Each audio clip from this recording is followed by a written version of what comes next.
Bandeko balandi Canal King télévision, télé vérité, mbote na bino.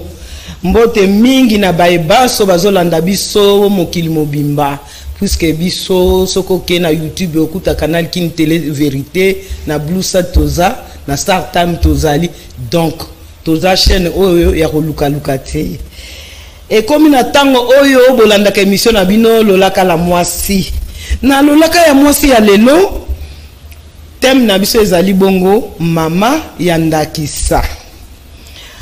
Mama yandakisa pamba te ba mama ebele baza ba mama yandakisa te. Ba mama yandakisa baza ma mama ya ko compter. Na ba domaine ebele politique, sport, ba entreprise, musique, religion, cinéma, journalisme, couture pe bongo na bongo eza na basi pe mibali oyo ba se distinga. Et puis ba koma modèle na kati ya histoire ya mokili. Société nyonso eza na besoin ya batu baza modèle pour ba servir d'exemple pe ko inspirer ba jeune ko pesa bango envie ya ko réussir. Parmi ba jeunes, eza na ba fille oyo, promotion na bango eza na centre ya préoccupation ya ONI. Ba fille wana baza grandement besoin ya ba femme modèle pour ba évoluer. Voilà pourquoi tu as invité Madame Maggie Kikela à mon humble avis azali pe mwasi yandakisa o na lopoto bazolo ba femme modèle. Sans plus tarder nako leka nako présenter bino Maggie. Mama Maggie Kikela mbote mingi. Mbote na yo maman de Congo. Kala Penza. Voilà, ekozala malamu. Yo moko o se présenter lisusu ba mona o kala bongo to koba na kati émission na biso. Maman de merci d'abord merci pour l'invitation. Ya koleka na émission o la kana mwasi. Maggie Kikela zanani aza produit ya Canal King azali mwana ya Canal King abandi musani ya journalisme na Canal King télévision. Ça remonte à plus de 20 ans, hein, 2001. Jeune étudiante, na bandi na IFASIC en deuxième graduat, na commune à institut, ba camarade ba sanga olandi communiquer moté tous les Canal King, bazo luka ba journaliste, ba animatrice et tout. Malheureusement moi je n'avais pas suivi et puis que bazo on dirait bazo pousser mais kende nga bino bo kende te oh non yo kende. C'est comme ça que l'aventure va commencer. Na Canal King à l'époque na yebi tout centre-ville te. Otika moté mampi koye IFASIC Gombe à peine ozoye bango. To ko luka oh avenue du port beaucoup makana poste. To komi wana na avenue du port numéro 6. De to zuba renseignement na muninga na ngai moko Sylvie Mboyato. Aza siko na Hollande na PCP mbote po ko landa pe à travers YouTube. Toye to zuba renseignement, toye le lendemain to participer dossier, to sali test. Et c'est comme ça va partir.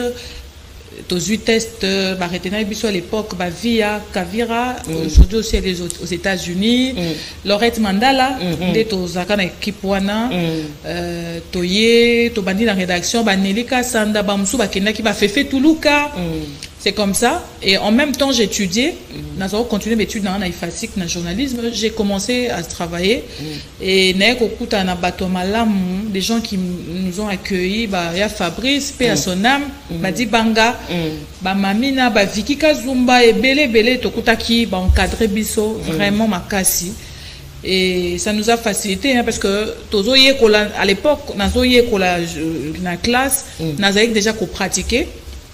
À tel point que j'ai fait mon stage à Canal King, mon stage académique. Et puis, voilà, depuis 2001, j'ai évolué dans Canal King. Merci, Maggie Kikela, Omoni, Toyebi Sarabino, Canal King Télévision, et Zali Bongo, école de formation. Nazarane Sengo, Yako Yamba, Ba Oyo Bisoto Forma, Ba Oyo To Yamba. lelo oyo bazo sala fierté na biso na ba place mususu bakenda esala kanga esengo mingi yango nazane esengo mingi ya koyamba Magi Nkinkela lelo oyo. Magi, merci pour le ndenge opesi biso moi ndenge oyaki na Canal King Télévision ekozala malamu pe lisusu oyaki obandi stage osilisi stage okomi engagé yebisa biso na parcours na Canal King wana ezali. En tout cas, comme je l'ai dit, j'ai eu moi la grâce et au coup qui des bonnes dispositions au encadré biso bien à tel point que na komaki ko présenté journal télévisé. Si on a aussi ça na 2011 temps on a déplacé na Canal King. J'étais vraiment la présentatrice vedette du journal télévisé de Canal King.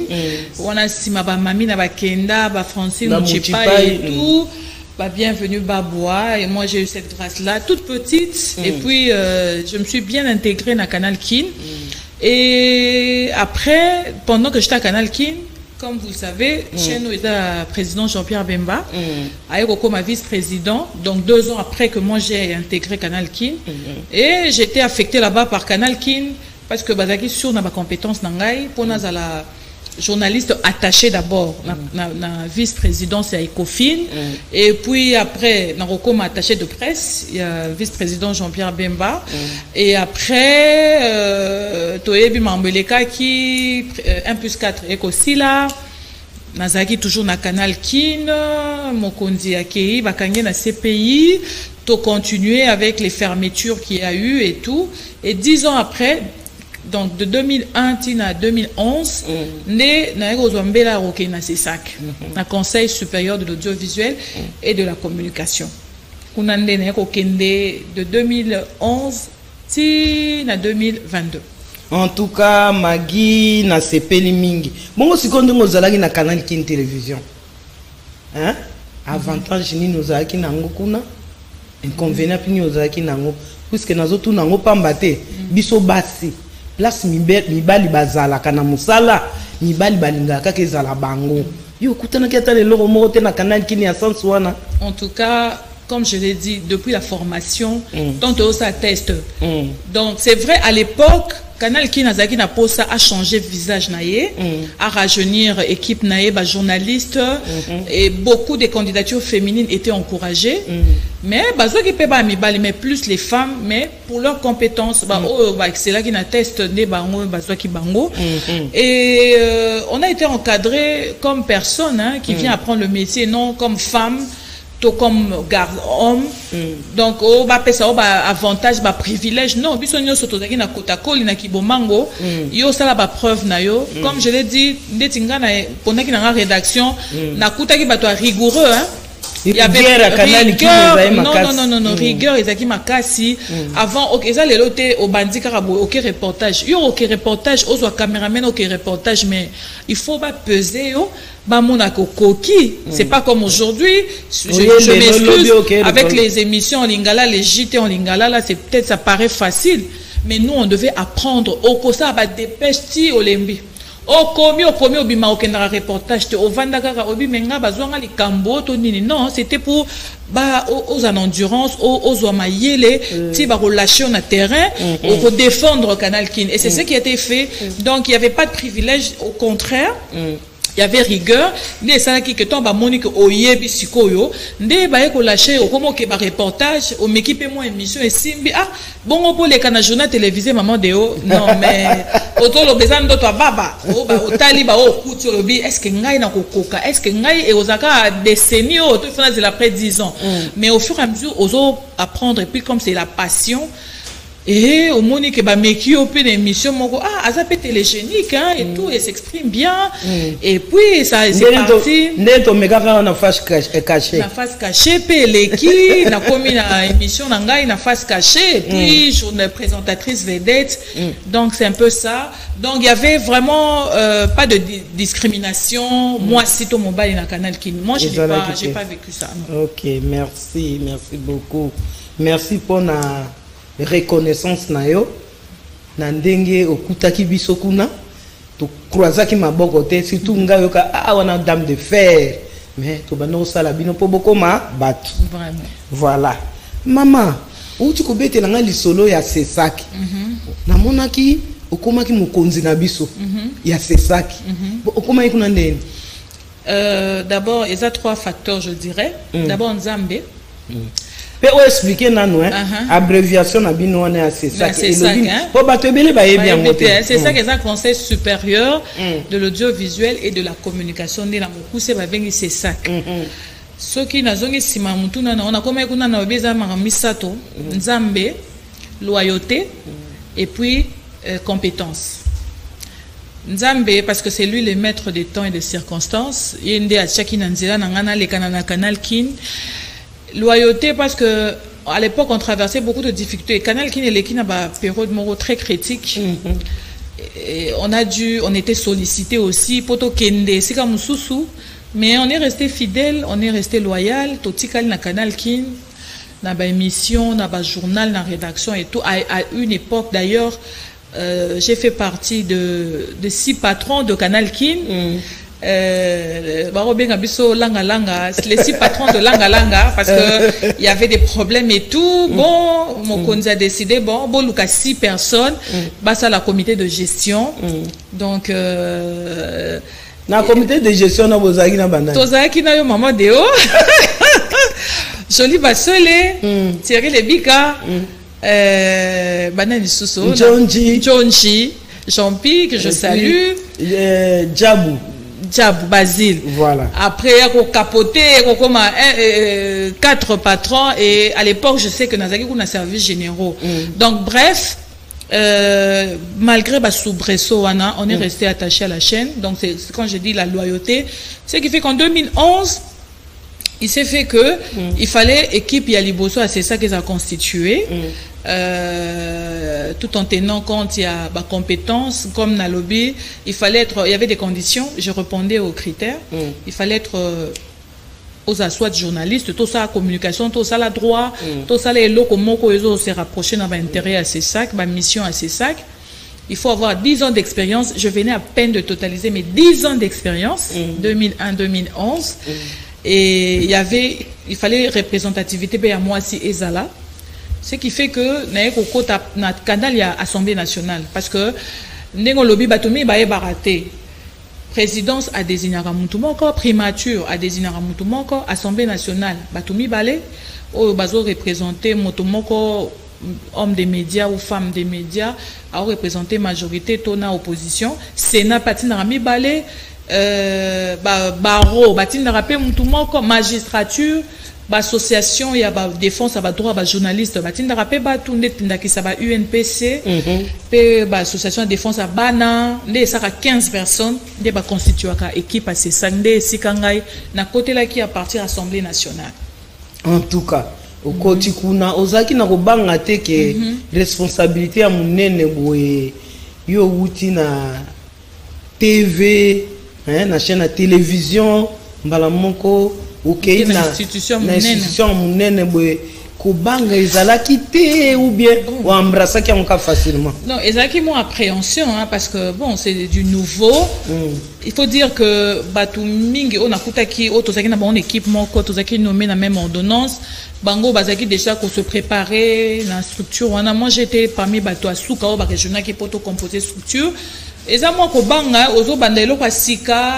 avec beaucoup de responsabilités, parce que Bisso, vraiment, à l'époque, j'espère que c'est le cas encore aujourd'hui, il fallait qu'on tika, parce que ils sont incompatibles, au outil média, au lieu qu'on contrôler les médias, il y a RDC, et puis au salaire toujours dans les médias.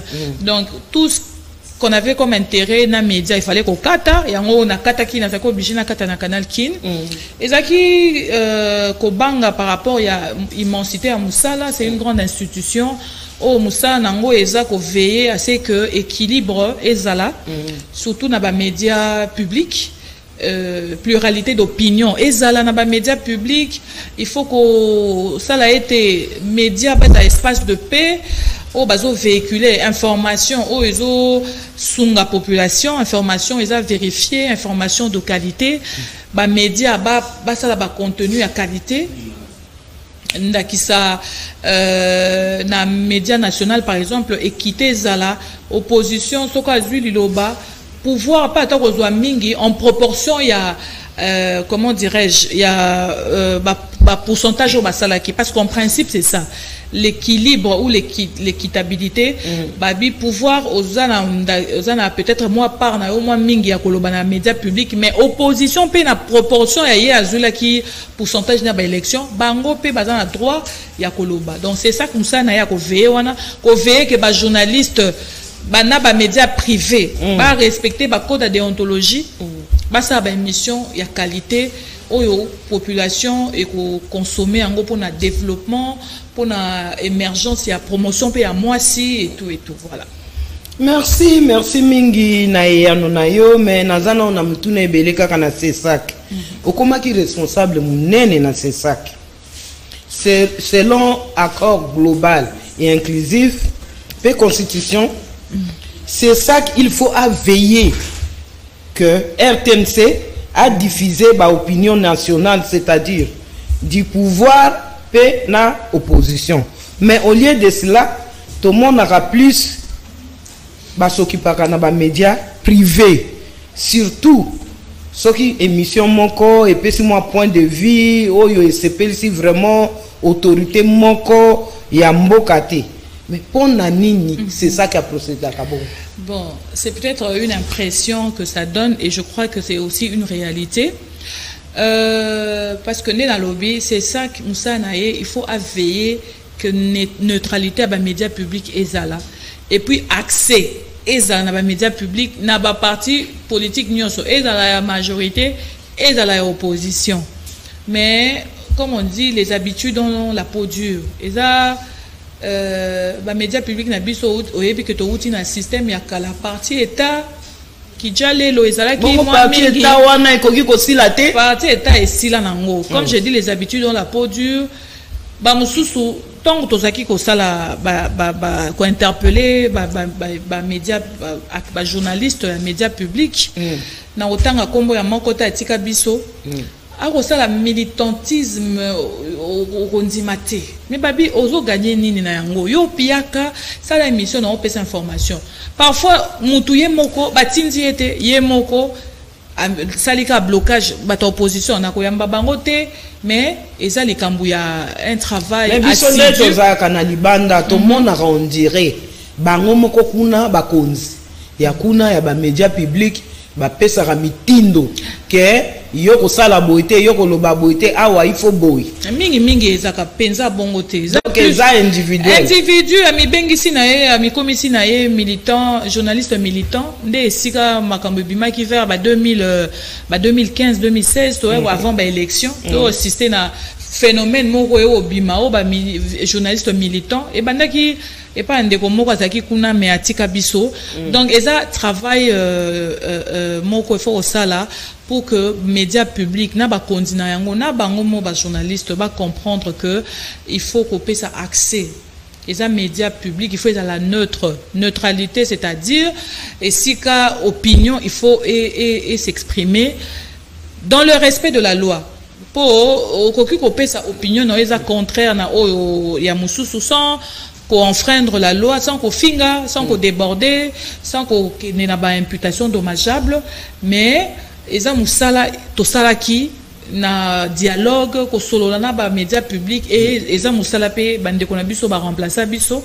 Je suis sûr que bazo continuer pour que vraiment que Congolais tant à ta chaîne nationale à se retrouver, oui, à s'identifier. Tolingi l'air Congolais à ta chaîne nationale à moniper. Bato à pouvoir na ba point de vue na bango à mon appel bato opposition paix na chaîne nationale et ça va manquer la campagne mais après campagne bazo sa point de vue na bango comme ça équilibré zal mais équilibré c'est ça qui tout le monde en tout le monde en mingi aya na ngokana privé au monde né dans lobby les habitudes on la peau dure biso to bandi mama régulation na kalamingi té 2011 c'est pas long c'est pas très loin et ça makambu bato amindele bango babandango kala et bazo bango kutu bakomi musika parce que bango bakomi ko réguler même ba groupe ba benga mnene ba gafa ba grand industriel ba Google ba Facebook et tout biso tozana on a niveau na té donc biso ezali kambu ya ko faire comprendre malembe na ba dirigeants pour que liberté d'opinion et bandana nous na ba médias publics et au monde qui s'étendre dans ba médias privés. Merci. Est-ce que liberté à presse na RDC est ça vraiment na nyonso tuti koloba hein liberté à presse est ça vraiment garantie? Liberté de la presse, en principe, est garantie.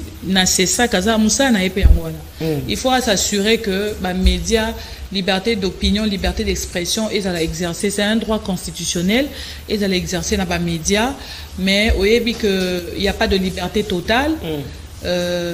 Liberté en la presse peut encadrer peut na ba limite nango nde sika pe mo nkoko so ezaka na ba pandisango na ba artisan nyoso baza na monde wana koyeba ete esika liberté nanga esuki ya moninge bandi mais soko tali baka par rapport à bané aussi koleka on sent qu'il y a quand même une évolution yo mo mona maman de soko tali lelo na ba média ba presse na biso.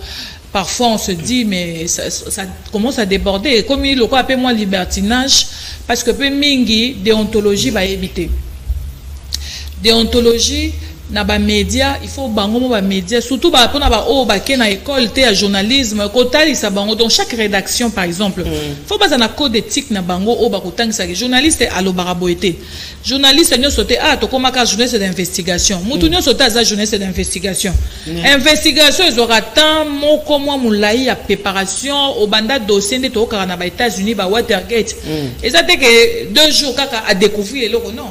Balandeli li kamale malema azana ba preuve na ya ko porter lelo ato porter plainte aza solidement ba mususu pe ndenge tozomona ezakaka azana mwa makoki allez afungoli mwa chaîne na ye et bandi ko loba mais formation eloko afungoli ana ngoti alors neti boy ceux qui ba osara bongo en principe tant aux 8 chaînes parce que promoteur à cause de la professionnel des médias ou pas mais il faut s'assurer que neti na direction na yo ya programme ça doit être un professionnel na rédaction na yo il faut être un professionnel o yebi mibeko et même bisoton to pesara tozako pesa ba avis de conformité na c'est ça que na ba avis conforme pour na média o ya lingi à exercer to vérifier tozako vérifier pe ça maka je pense tilelo bakotala directeur de programme na bango est kaza professionnel des médias il faut l'accès biso carte de presse na ye l'accès CV na ye tout le monde a vraiment que atangi à la former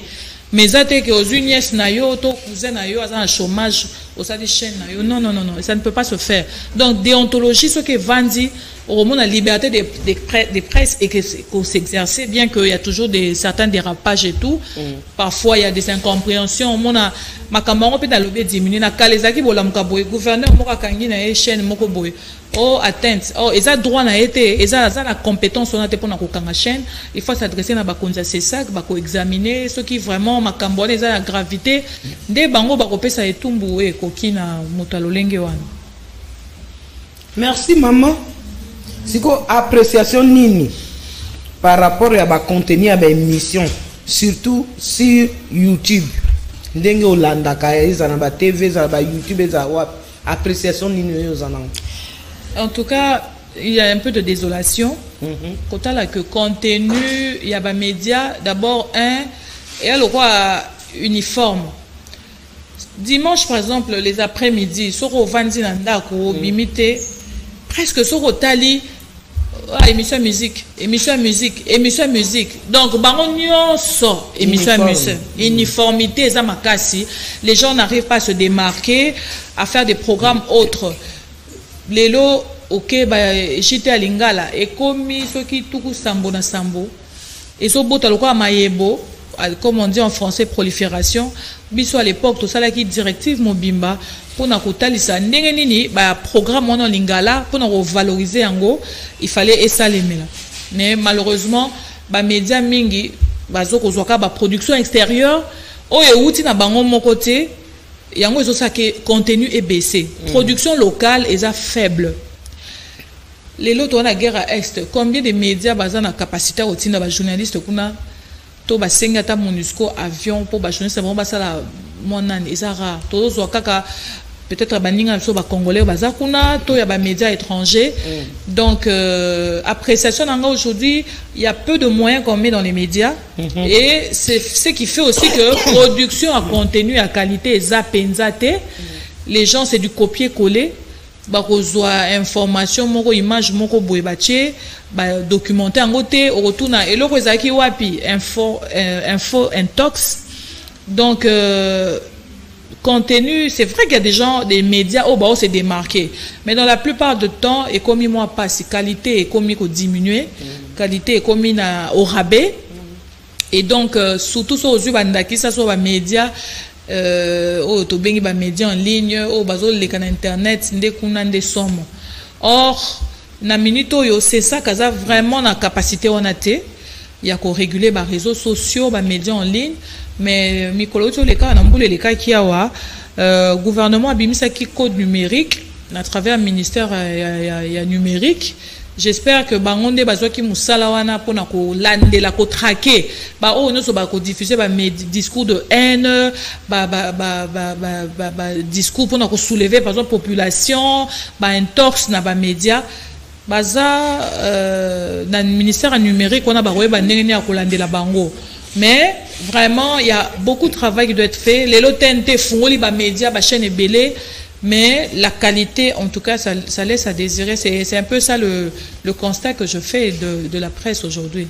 Oui, vous en avez raison parce que tout le monde a que ba o bazo fungola ba chaîne, il y a ba télévision, on dirait bazala kana esprit à créativité té. Azo zwaka o baninga ba sal net biso ba o to ba première chaîne. Kaka o biso to sala ba mususu on dirait kaka yango bazo copier bazo yate ke na sale lo kwasika ba innovation moko bazana ngote c'est ça que nous constatons aussi. Merci beaucoup to lobi la peine na ba mama parce que tozo loba na zwaki mama magi pambate azalinda kisamunene pona Canal Kin azapenda kisamunene pona ba finyo sa Congo mama magi. Est-ce que ba maman nyonso ba okipa ba fonction ya minene hein na Congo par exemple to lo ba mingi particularité amboka na biso Congo ba maman ministre ba maman député hein ba maman PDG hein ba maman politique ya ndenge na ndenge est-ce que bango pe bazama modèle pona ba fille à lobby bango nyonso bazama modèle nandimite ke bango nyonso mais je crois que la plupart po ba musu pe basuka basuki sa musala pe mabe ba yeko bengana bango na musala parce que ba détourner ou bien ba sali ba mbeba minene donc mais a priori comme je dis na société na biso où africaine où la gente masculine a toujours dominé dans la société tant au moni que il y a ascension et tout ça les maman au talipé boyebi batangi les autres la première ministre il y a moi aussi une toute première dans notre pays on sent que il y a des modèles de plus en plus il y a des femmes qui osent des femmes en politique ni lobby bazana politique bazana na économie bazana ba ONG na bango na siso tali na ba panneau mingi ya ONU femmes azosia mikolo na capitale je crois avant même mois de mars il y a comme ça des femmes comme ça qui inspirent. De plus en plus, il y a des femmes qui inspirent. Les lots ingénieurs, Nabiso, Asala robot, roulage robot, c'est une femme. Certainement, la collaboration, il y a Mibalipé. Donc, oui, beaucoup, en tout cas, bango nyo sauté. Dès dans le lobby, bamsusu, accéder à la fonction, on a le lingue moko peut-être pas honnête, mais mingi, mérité yango, bazo si ça peut moussa malamu, mais bamsusu, akobanana malamu. Mais comme l'homme est faillible, tout comme les hommes aussi, hein, mais parce qu'on en demande toujours plus aux femmes. Et Zaraka bongo. Moi si, ça y est, ça la collègue mobile. Parce que tu les dans la société, mon sous moment de haut, mi bali na poste bon comme mobile rose bon collègue moi si. Donc les femmes ont toujours cette contrainte là, cette obligation. Il y a ça la plus et on va l'ingraper que Asoka Mati Likolo a continué qu'on a appelé modèle pour continuer qu'on inspirer parce que elle doit toujours faire plus que l'homme donc c'est la nature humaine. Magin Kikela na ko sepela pe mingi au sali mingi na Canal Kin bato bazo tuna Magi akenda wapi Magi yeyo bomoni projet na d'avenir ezanini sikoyo mandat na yo ya c'est ça qui est ceci là projet na yo ezanini projet na yo bata koyeba. Bon, en tant que membre de CESAC, j'ai accédé donc dans cette fonction-là parce que membre de CESAC a donné un rang à vice-ministre, président a donné un rang à ministre. Donc j'estime que je suis une femme d'État, une réserve de la République. Donc dans un congé sabbatique, Moro à Moké. Et dans cette réserve de la République, Tozawana, en attendant des nouveaux horizons et fondaments. Voilà, c'est ce que je peux dire à ce sujet. En tout cas, merci beaucoup Magi. Nakanisi bana sur Canal Kin. Oyo bakenda bipai musus vu rigueur à Canal Kin, vu professionnalisme à Canal Kin. Bana wana pe bazo défendre pour l'air à Canal Kin. Partout nde yango ezalaka esengo na ngai Magi bana basi oyo bazo tepa par-ci par-là bazo mona ke mwasi akoki kaka na ménage bazo mona ke mwasi akoko sala eloko te akende likolo batanga pe kombo na ye na ba domaine nyos ozo yebisa bango ni ça fausse route hein? Parce que mon père me disait, je garde toujours ça, le secret de la réussite c'est de choisir un point et de s'y concentrer. Donc n'importe quel objectif, un point, quand on dit de choisir un point, c'est de choisir un objectif, d'avoir une vision, ou se concentrer dans l'eau, et au monde que, et si quand on se le bico tega, tiens des concentrations na kati, tiens des sérieux na kati, au monde que, au l'excès nous temps au pas mon tepa. Donc on se base démotivé dans la vie pour une raison quelconque. Moi je dis que pour exceller, ils ont raté au comment autant mon amour tout cas la Jeep na Range Rover, ton na Nissan Juke, topo ba monoko mati, il faut ton akaba immeuble et tout, mais na eloko yo poni ko sala, tia mayele na yo bo moto na onyo so na kati. Au monde ata na mombongo, ata na nini, au koteka, aux indépendantes, aux dépendre na mutute, aux apé utile, na société, pe na famille na yo. Donc, quota la condition, non, moi si des motos, moi si des soro focus comme anglais balobaka, tiens maele na on esika moko, ko baba mbo aza ma colomine malandandela moko, tika gauche droite, luka eloko moko ko sala, ceux qui couture, tiens na concentration, na kalabiso tozoye baba zako baki ba couturier bazaka bazoba, mais lelo na ba maison de couture ok pe lamba boye couture $200 ezali même plus que ça ezali ba femme couturière. Je salue en passant Fanny Mandina par exemple à journaliste mingi c'est une femme aujourd'hui PDG à sali société naie Fanny Mandina design donc azana complexe à mon côté na couturière a tchaki maïli na kati atke izam atangi les lois comment peut former ba couturière mususu minene. Donc voilà un peu ce que je peux dire à ce sujet. Donc batika côté patepa ba luka eloko ba se concentrer na yango. Merci wana to lobi pona basi bano ya lelo en général. OK pour pona ba leki oyo otika na Canal Kin na ba oyo bazo ya conseil nini ozap na yango po na kopesa bango lobi pe ata kosoki na lembi na ngana bi na ke kopema nazomona na bi tala bana to formaki tala akena place bo akomi boy akei boy akomi boy ekozala esengo mingi opesa pe bango conseil nini bakoyi ko sala po lobi pe un jour pe bayamba bango na Canal Kin ndenge na yambio lelo bayamba pe bango ke tala bana oyo to lakisaka bango musala awa mais lelo akoma PDG na Onatra, lelo akoma PDG na Régie des eaux, lelo akoma ministre à communication. Lilobani nous en avons pas ça va. En tout cas, et là on a lobby, ils ont un rapport dans ma ramnoncho le baka calamita.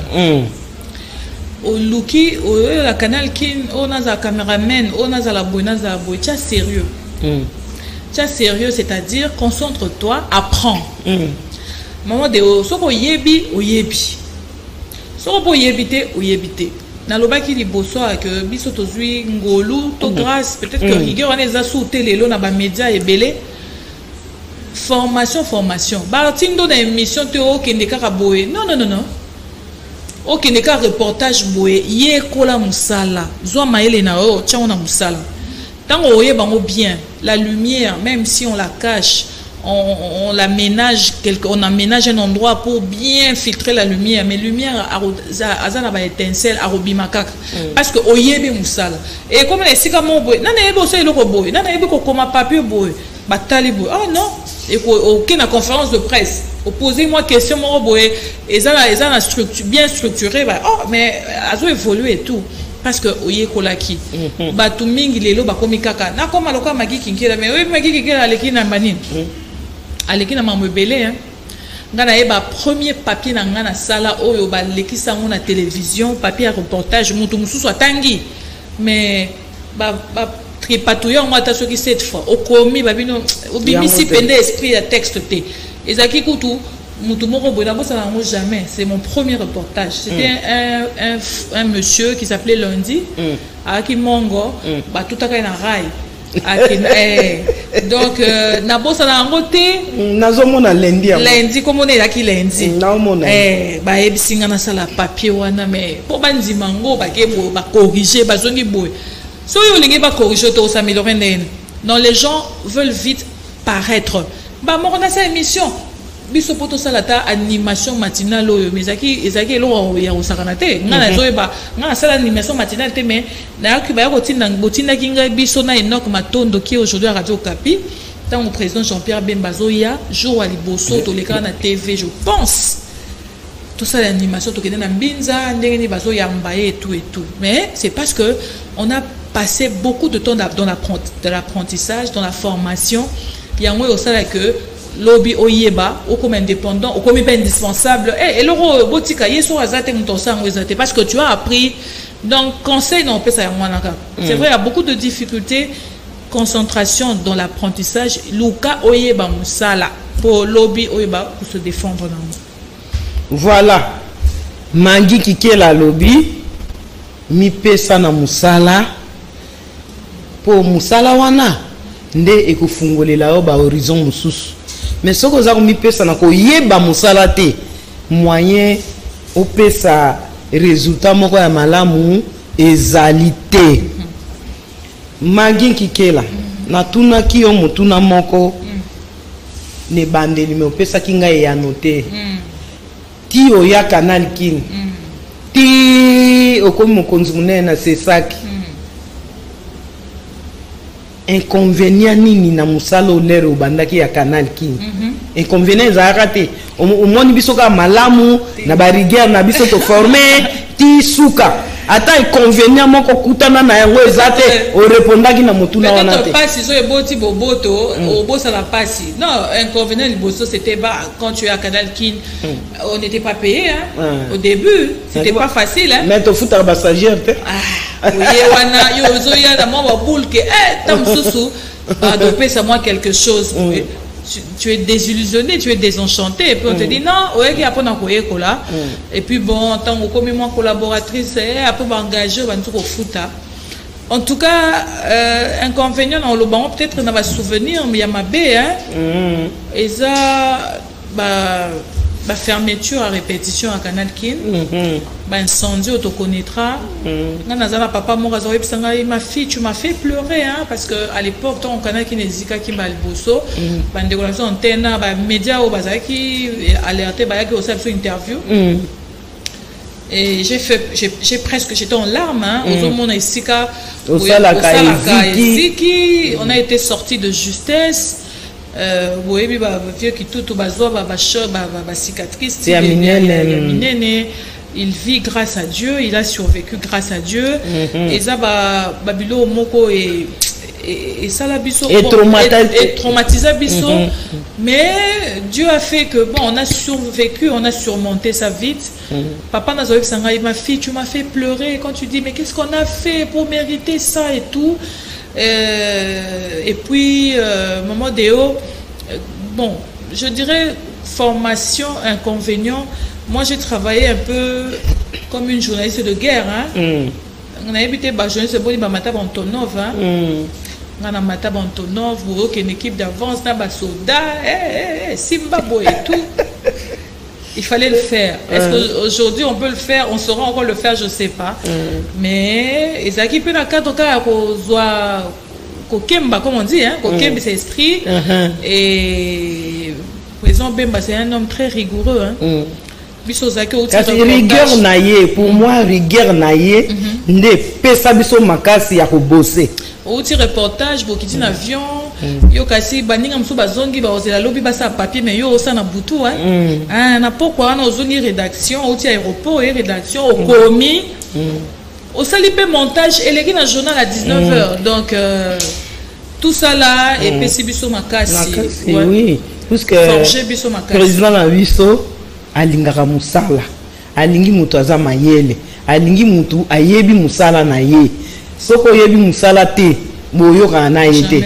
Yango moni biso batu na ye akala. Oyebi ke Magi na sekisa yo batu musu babana oloba.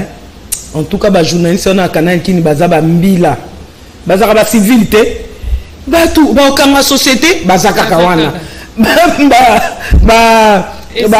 Eziki bakendaka te bazaka kawana. Non, musala na biso ba rigueur wana formation tozo ba formation ngana netinga nazo ba formation e na ba brevet tala ebele nazo yango na Canal Kini yango wana epesanga pe bolingo ya kozala nesika oyo ba forma ngai ebele baba no kansake to ba mbila batu bakendaka te. Non, baba mbila. Or que mbila moko zaka moto moko mbila zate mais ezaka bolingo ya musala o balakisaki biso ekotaki biso makasi.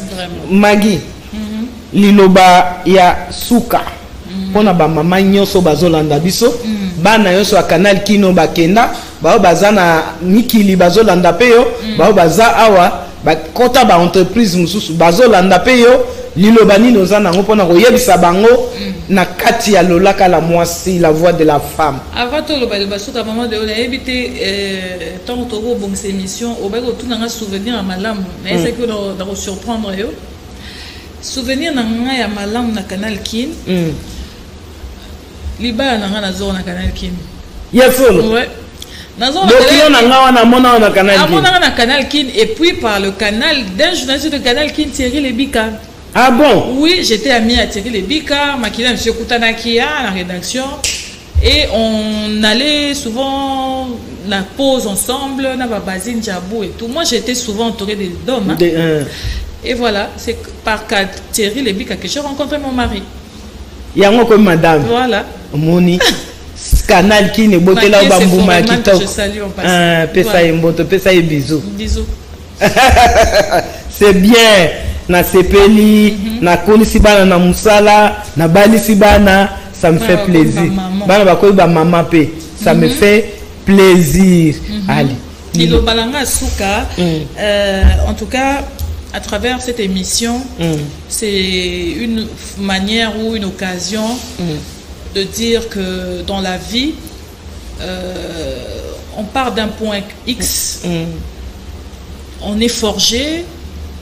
Il ne faut pas brûler les étapes dans la vie. La vie, il faut tant un zambe, tant un coquille, au mata, au kita, ate ça la chemin détourné, tire au kuta. Donc, kolinga elo ko sala, ko se passionner pour nayango. Et au moment que nous lobby maman deo bateau baza bambila bakendate, mais c'est parce qu'on est passionné par le travail qu'on fait ici malgré les difficultés.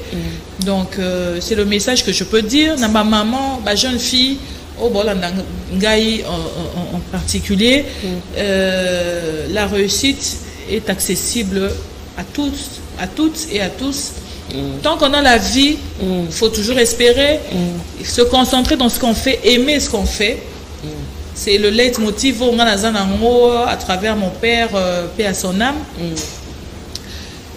Qu'on se concentrer, qu'on lingelo ko sala et ozumaele no nyonso otina kati au monde que ataba embûche ça ou résister comme le roseau ti et si comme ça balinga mettre amatsao a commissaire mais ça part d'abord de sa propre volonté, de sa propre détermination et non pas toujours compter sur parapluie, compter sur en tout cas moi j'ai pas eu cette grâce là ya parapluie hein mais que parfois on les canana mais attends les lois pistonner mouton a regretté tes psychosali pour yebi pour aux temps à se forger aux temps à se former d'apprendre le métier pour lequel tu es destiné à travailler et au moment où on fiaté à mouton à pistonner auto à brancher on est balbalelo ayo ka retour à malam parce que mouton natindi c'est pas un vaurien c'est quelqu'un qui a la matière et qui met du sien qui met tout son cœur dedans.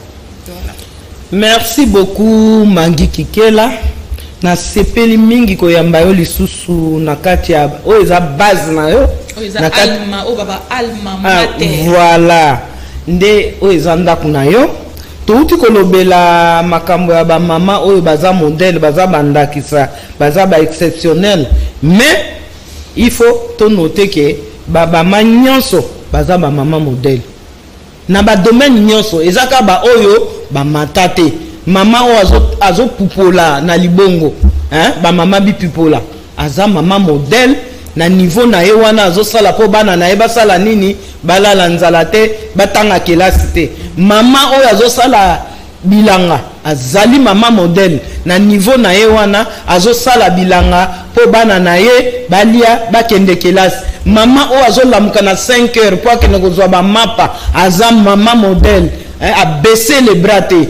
azo telema po asunga mobali na ye babokola bana voilà ezalaki bongo lolaka la mwasi na kati ya thème na biso tolobaki lelo mama ya ndakisa ezalaki bongo produit ya Canal King télévision Magi Kikela oyo alongola biso Sony atombola bendela Canal King likolo. En tout cas merci beaucoup ya kondima invitation na biso na ya lelo tokanisi ke ezape mbala suka te nde tokutani na bino vendredi prochain boyeba que émission na biso elekaka chaque vendredi na 17h kala mingi te bon na pe rediffusion na yango soki bolandaki biso na bokebi nyonso lelo ezalaki bongo grâce à Freddy Takidi na réalisation ve ya mbata tozalaki na ye na ba caméra